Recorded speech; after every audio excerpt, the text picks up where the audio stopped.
कि बिरहा वियोग में तू जाने लगी ना,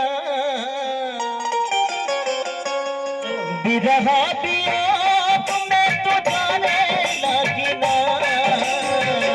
बिरहा वियोग में तू जाने लगी ना।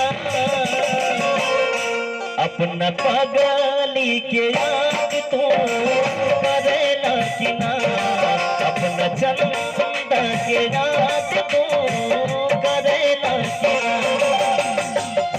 बिरहा वियोग में तू जाने लगी ना, बिरहा वियोग में तू जाने लगी ना। अपना पगली के याद तू करे लगी ना, अपना चंदा के याद तू करे लगी ना।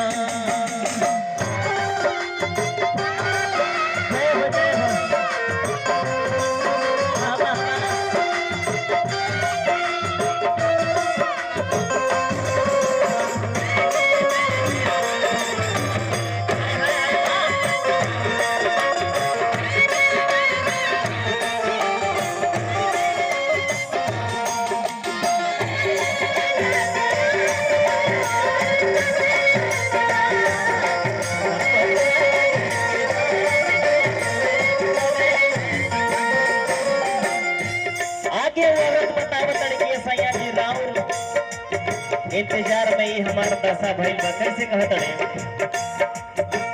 तोरी इंतजार पिया रोई रोई तुम्हारी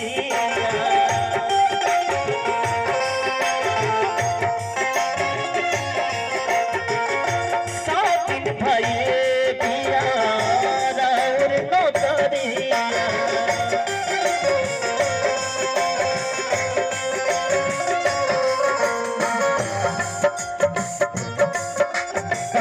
सैया जी रजत भैया सारी दिन से जान पिया रोई रोई तुम्हारी सौ दिन भइले पिया राहुल नौकरिया। कहा तड़की सैया जी फुर्सत में ध्यान को बढ़ाने लगी ना, फुर्सत में ध्यान को बढ़ाने लगी ना।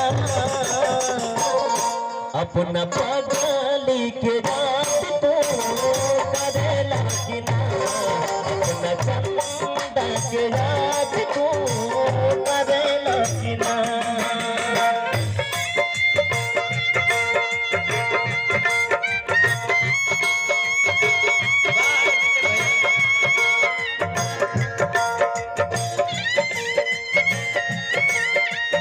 बाबा जय हो।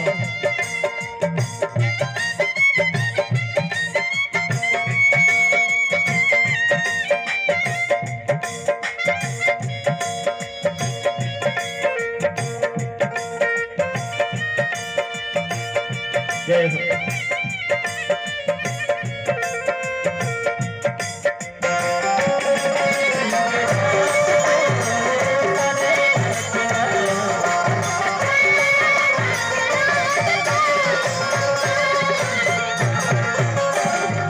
और आई हमने के चाचा जी की तरफ से मालीराम चाचा जी की तरफ से 1000 रुपए के आशीर्वाद माथा के धरती से हजारों रुपए के आशीर्वाद बा प्रणाम बा आशीर्वाद की कामना बा। लेकिन आगे वो औरत बतावा तरीके से रोवती या छूटी लहती कगना बेचारी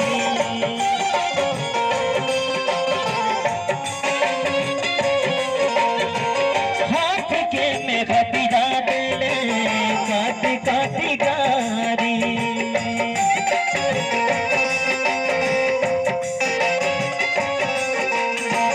रोवती या छूटी लहती कंगना बेचारी हाथ के में हटी जाते काटी काटी गारी। जैसे जलतानी वैसे जाने लगी ना, जैसे जलतानी वैसे जाने लगी ना। अपना पगली के याद तू